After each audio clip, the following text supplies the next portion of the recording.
The scene opens with a hustle in the kitchen. The chefs are making pies. It's the Christmas season, and the orders are coming in bulk. The owner has a sharp eye on the chefs, giving them necessary instructions. Another order comes in. The owner of the bakery asks for the fastest delivery man, among the young delivery men standing in a line. They all look towards the one standing at last, and the owner gives him the pie to be delivered to an address in 20 minutes. The young man runs out of the building, wears his cap as it is snowing outside, and climbs onto a carriage's back for a free ride. During the ride, he attaches silver blades to his special shoes and converts them into skates. He skates his way on the frozen river. The frozen river and canals of St. Petersburg, on Christmas Eve of 1899, make it look nothing less than a wonderland. And the young man, 18-year-old Matvey Polyakov, is on his way to proving why he's the fastest. He detaches the blades to climb the stairs and finds the streets have been closed. 2 Russian guards stand, restricting everybody's passage as they talk to each other. Matvey takes the opportunity and tries to sneak behind their backs but gets caught. With the tip of the blade pointing toward him, the guard shoves him back. Soon the guards stand in attention as the royal carriage passes by them.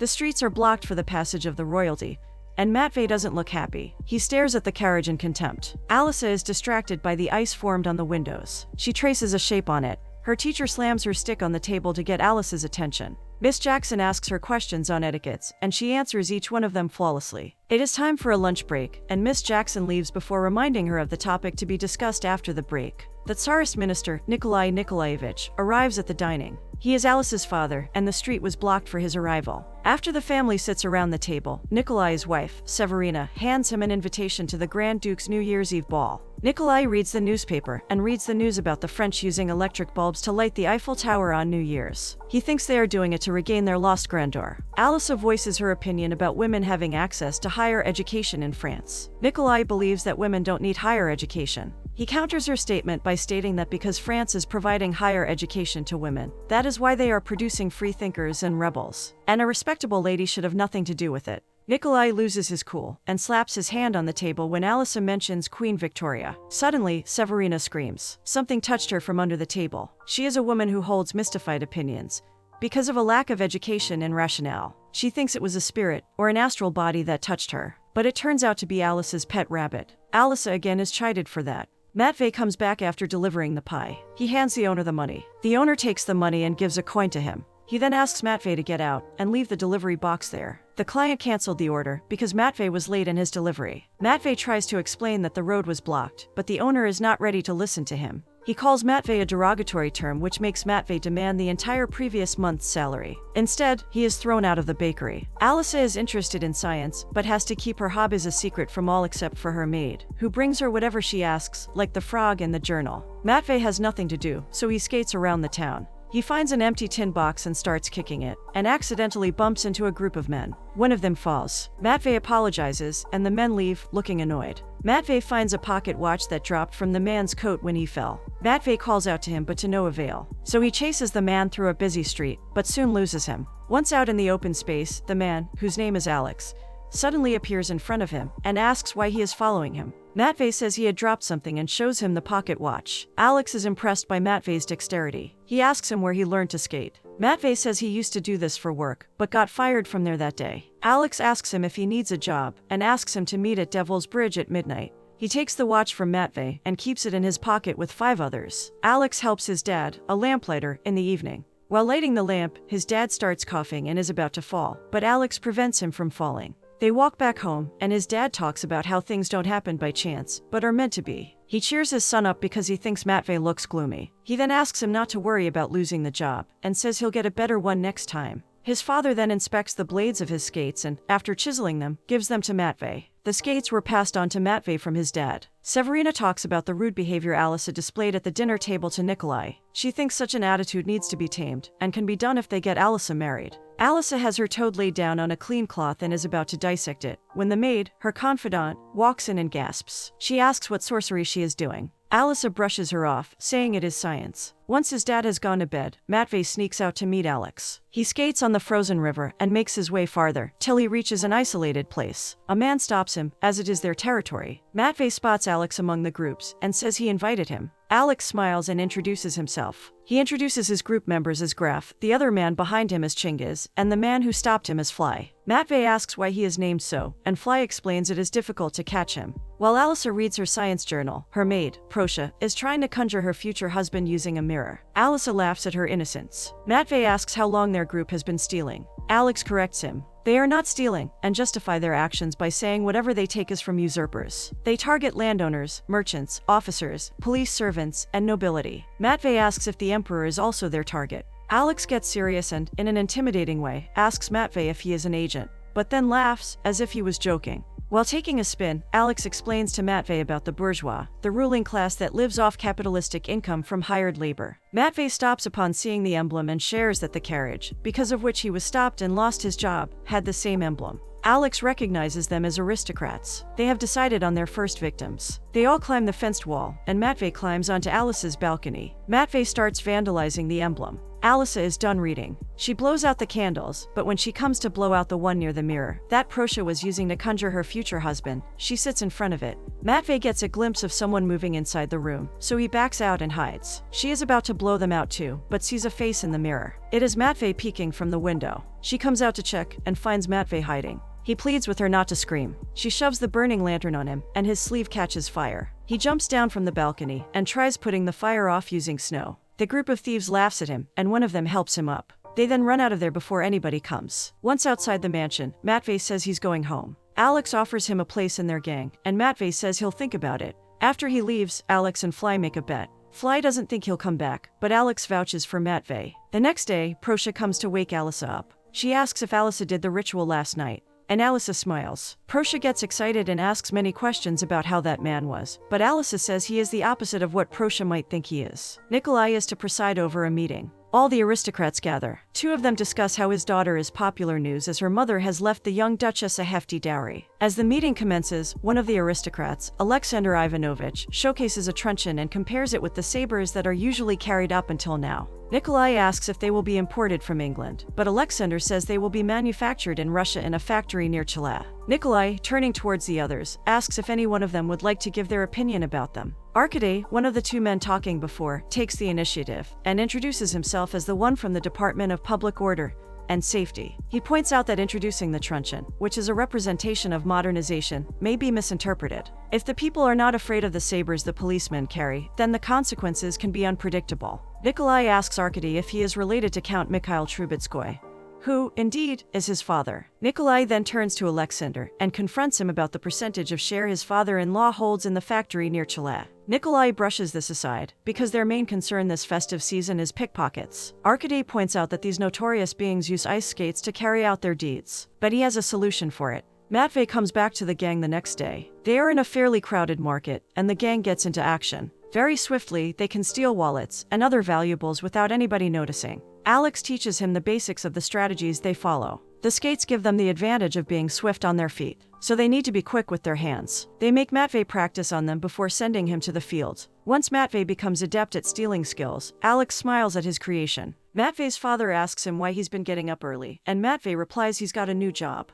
When his dad asks what it is, he replies that he is working in a partnership, and their work necessitates expropriation. Since his father doesn't know what it means, he gets away without sharing the details. His dad says he is proud of him, unaware of the unscrupulous means he has resorted. Nikolaevich has invited several notable personalities to his wife's performance, and Arkady finds this to be the perfect opportunity to impress Nikolai and his family. He has his eyes on their daughter and her inheritance. He takes his mother, the Countess, to meet Nikolai. After the performance, Arkady meets Nikolai and asks if he can take his daughter to the annual ball organized by the Imperial Ice Skating Club. But Nikolai doesn't give his permission right away. Matvey wakes up to his father coughing. He tells his father to visit the doctor, but he refuses to. Upon seeing blood on his father's pillow, he takes him to the hospital. The doctor examines his father and says they won't keep him in the hospital. He asks him to drink milk to alleviate symptoms. When they try to give him money, the doctor refuses to take the money and says the checkup is free. Not satisfied with the diagnosis, Matvey goes after the doctor to ask him what exactly is wrong. The doctor tells him that his father has advanced phthisis and there is nothing they can do. Matvey doesn't want to give up on his father and pushes the doctor to tell him any other way to help his father. The doctor tells him that Dr. Tischler in Baden-Baden might be able to help them. It is in Germany, and the treatment is also very expensive. Matvey is determined to save his father, so he gets to work and chooses his first target, After his success, the entire day gang executes their elaborate plan of stealing. At night they go to an isolated place that has an abandoned ship. They plan to fix it, and by the spring, they'll be in the waters, sailing toward their bright future. Once inside, they light up the fire and count the total amount of their loot. They find an invitation to the ice skating ball and all the things they stole, which is nothing less than a jackpot. The gang decides that Matvey and Alex will go to the ball. They give him a makeover to look like an aristocrat. Once they reach the venue, Alex puts up a flamboyant act and teaches Matvey how to act like an aristocrat. Matvey is amazed by the aesthetics and all the rich people around him. They drink the finest of champagnes, and they know that the people there have a very heavily loaded wallet. Alyssa arrives too. Arkady performs a figure skating routine splendidly. As everybody gathers around him to enjoy the show, Alex and Matvey make the best of dim light and the close vicinity of the people from each other. Once the act is over, Arkady asks Alyssa to dance with him. Arkady confesses his feelings for Alyssa, but Alyssa doesn't reciprocate and says she doesn't know him. A subordinate intervenes in their conversation and asks Arkady to look into an emergency situation. The guests have started complaining about their missing items. Alyssa is skating alone. She is still a little rusty and loses balance, but Matvey holds her before she can fall. She recognizes him immediately. She also sees him hiding a purse when a guest is heard complaining about a missing purse. He says he'll be leaving, but Alyssa stops him. She strikes a deal with him. She promises not to reveal his disguise and asks him to meet her at the given address at 12 the next day. They make their way out and ask the guards to close the gate because someone there lost a white dog. The gang meets afterward, and they celebrate their biggest loot. After drinking and dancing, Matvey comes back home and finds his dad waiting for him. Matvey gives him lots of money he collected at the party and asks him to store it. But his father says he needs to return this money because that much money will always cause trouble. Matvey says he won't return the money. His father tries to talk some sense into him, but he is too naive to understand. When he starts arguing with his father pushes him and his money away. He is disappointed in his son. Matvey is too drunk to comprehend anything, so he takes some money and walks out of the house. Arkady is training the police troop to be fast on their skates to catch the notorious pickpockets. Nikolai also comes and is introduced to the quick response speed skating squad. Matvey crashes in the gang's place. They live on the ship, and Matvey asks Alex if he can stay with them for a few days. Alex says he can stay there for as long as he wants. He takes an ice-cold shower. He then gets ready and goes to the doctor with the money for his father's treatment. Alyssa plans to skip that day's class, so she fakes being sick. Prosha helps her escape the house. She meets Matvey and makes him come with her. She takes him to Bestuzhev courses for women.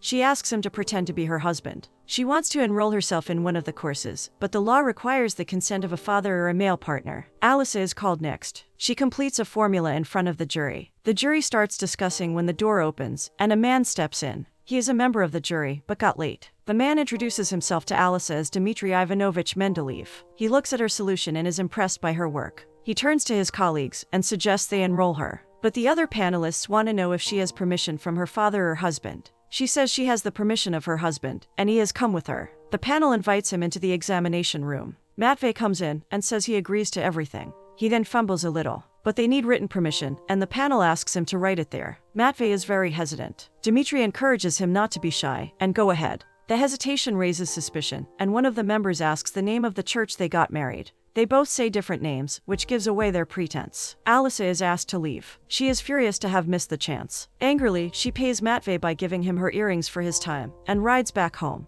Matvey isn't done with her. He runs after the carriage and gets in. He also tells her that he was born under the stairs.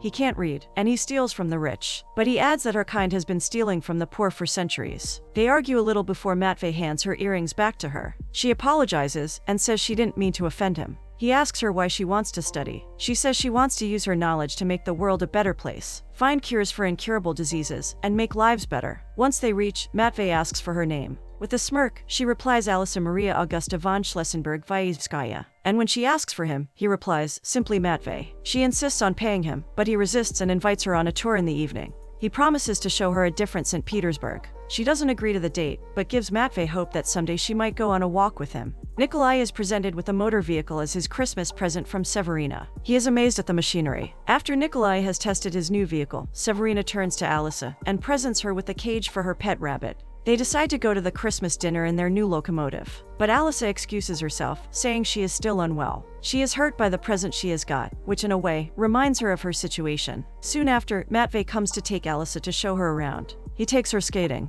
He shows her the parts of St. Petersburg she never saw before. She is elated to see the street performers and try cotton candy for the first time. As they are walking, they bump into Alex and Margot. They all then go to the dance house and dance their hearts out. They all gather around a table to eat, and Alex and Alyssa get into a discussion about privilege differences and how they can be curbed. They use boiling water as an example. When Matvey is asked for his opinion, he says one should focus on the similarities rather than differences. Fly makes fun of Matvey and says something insulting, insinuating Matvey's motive to be with Alyssa. Matvey will not bear such an insult and asks Fly to apologize. Fly aggravates the situation, and they soon get into a fight. Alex intervenes, and Fly leaves in anger. Matvey takes back Alyssa. Alyssa tells him that her parents are planning to marry her off. Matvey knows she wants to study, and she's marrying without love. He questions her if she is going to marry without love. As she mumbles, Matvey leans in and kisses her. The gang is back in action, but Alex notices that something is different. As Fly goes for an easy target, Alex calls him out and says that he'll fall and hurt himself. Everybody gets a hint, and they retreat. But Fly doesn't listen and goes for the target again, and is caught as the target was police personnel. The police handcuff him, and other policemen also come out of hiding. Matvey cannot let his comrade go down, so he makes his way to Fly, and using the blades of his skates, he breaks the chain and frees Fly. They skate to get away from the newly trained police force. All the hurdles and traps that the police used to catch them prove to be futile in front of the two agile skaters. In their ultimate move, they crash down the 19-0 sign to create a barrier between them and the police, and escape. Fly thanks Matvey for saving him. From there the two split. Unknown to Matvey, Arkady is following him with the long cane with which he strikes Matvey, catching him off guard. Matvey stumbles but gets back on his feet and uses an iron fire barrel to create a shield. But Arkady is ruthless. He is not going to let Matvey escape. The hook at the end of the cane injures Matvey, and he is dragged back by Arkady. But Alex comes right on time and shoots Arkady in his leg. He then swiftly makes his way without grabbing anyone's attention. Arkady gets the wound cleaned and is told he is lucky because the bullet missed the bone. He then makes his way to the French magician Fourier's performance. Alyssa is also there, and he again tries to impress her. But she deviates the topic from compliment giving to what Arkady thinks of women's higher education. He reveals he is a liberal, and that women should get higher education and the right to suffrage. Soon the show starts, and Fourier asks for volunteers, a man and a woman. He claims that the energies of the couple will light up a fire. He asks Severina to choose the volunteers, and she chooses Arkady and Alyssa. Once on the stage, they are given candles to hold and asked to bring the candles near the surface of the pot. As soon as they do so, it lights up. The magician says that because of their energy, the flames will not burn him. To demonstrate, he puts his hand in the burning pot, and when he takes them out, both his hands are on fire. Everybody in the audience gasps. Alyssa puts her hand in the pot and starts explaining the effect called cold fire. Her father, Nikolai, gets up from his seat and asks her to stop speaking. He demands that she immediately gets off the stage, but Alyssa ignores him and reveals the phenomena behind it. She immediately puts out the fire in her hand and ends by saying when the alcohol is completely burned, the flames get hotter and burn. At the same time, Fourier screams in pain as his hands start burning. Severina walks out of the hall, furious. That night Matvey goes to meet his father, but finds someone else lighting the lamps. He finds out that his father has passed away. He returns home and thinks about the first time he put on his skates, and his father taught him how to skate on ice. Late at night, he visits his father's grave and promises he will never steal again.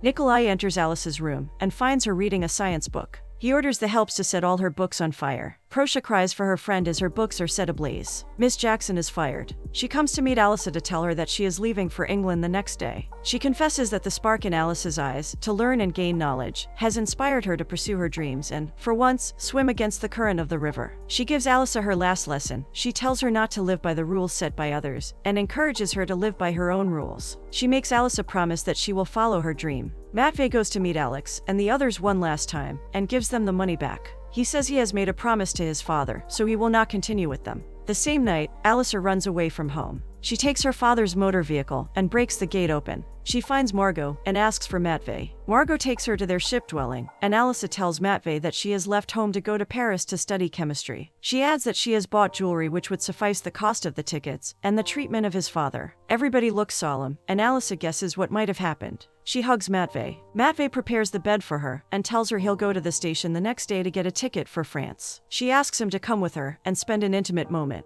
Suddenly the speakers break the night silence. The police have surrounded the ship and are asking the gang to surrender. The police capture Graf and beat him to extort information. Now they stand in front of their hiding place. Arkady orders his men to burn the ship. They set the ship on fire and the inmates start to panic. Alex proposes they offer Alyssa and negotiate, but Matvey is against the decision. As they try to run, Alex air fires from his pistol. Fly, Margot, and Cengiz are caught. Matvey climbs on the deck of the ship and ties Alyssa with a rope. He asks her to climb down the other side carefully, and he will follow, but Alex appears out of nowhere. He pushes Matvey off the rails and takes Alyssa hostage. He then grabs Arkady's attention. Alex asks Arkady to release his men. When Alex holds Alyssa dangerously close to the edge, Arkady has no choice but to comply. He lets all the members go. Alex then lowers Alyssa using the rope tied around her waist. But the rope catches fire, and it snaps. Matvey grabs hold of the rope on time, preventing Alyssa from falling. He slowly lowers the rope, and Arkady holds Alyssa in his arms and carries her to safety. He then orders to get back the released members. Matvey punches Alex for what he did. They are still on the burning ship.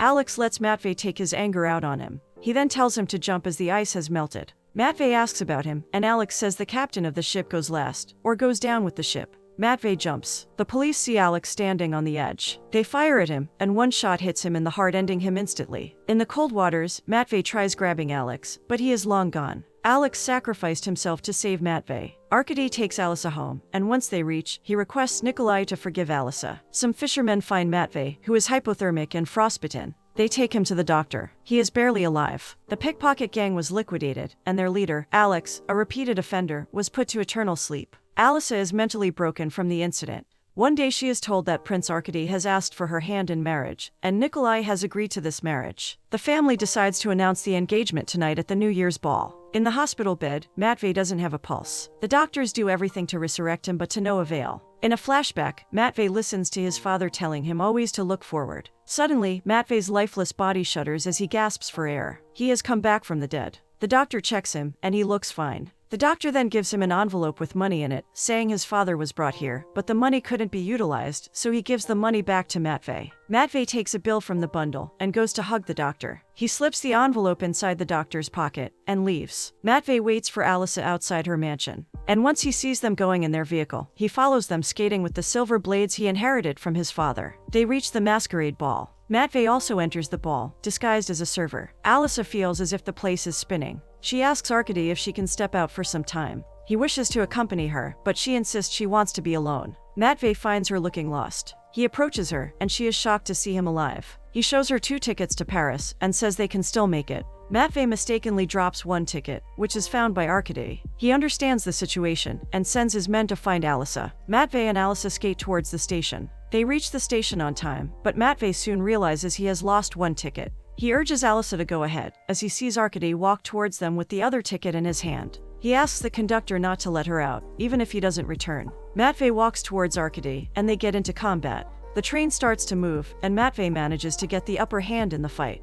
He grabs the ticket and runs towards the train. Matvey manages to get on the train, but is shot by Arkady, who took the security personnel's pistol while he was being helped up. Alyssa drags Matvey into the carriage and removes his clothes to look at the wound, but Matvey's silver blades save him. The bullet gets stuck in one of the blades. The conductor comes, and Matvey gives him his ticket. He asks them to go to their compartment. 4 years later, Nikolai comes to meet Dmitry Mendeleev. He knows that his daughter has been privately corresponding with him for some years now. He asks Dmitry about her achievements in the field. Dmitry tells him, since Nikolai called him a specialist in his field, that his daughter has achieved outstanding results. Moreover, he is confident that next year she will get an academic title, which is unprecedented for a female student. The best European universities will be delighted to have her. Nikolai asks about Russian universities. He is told that the charter doesn't allow women to teach at the university. Nikolai says with a positive tone that the charter is not a Bible that they can amend. Dmitry laughs as a revolutionary change is about to take place. He then takes Nikolai to watch Alice's lecture. Alice is teaching the concept of cold fire. She sees her father, and a smile spreads on her face. Matvey teaches his 4-year-old son Petya, named after his paternal grandfather, ice skating. Alyssa is happy to see Petya takes after his dad's skating skills, and the family happily skates around, hand in hand.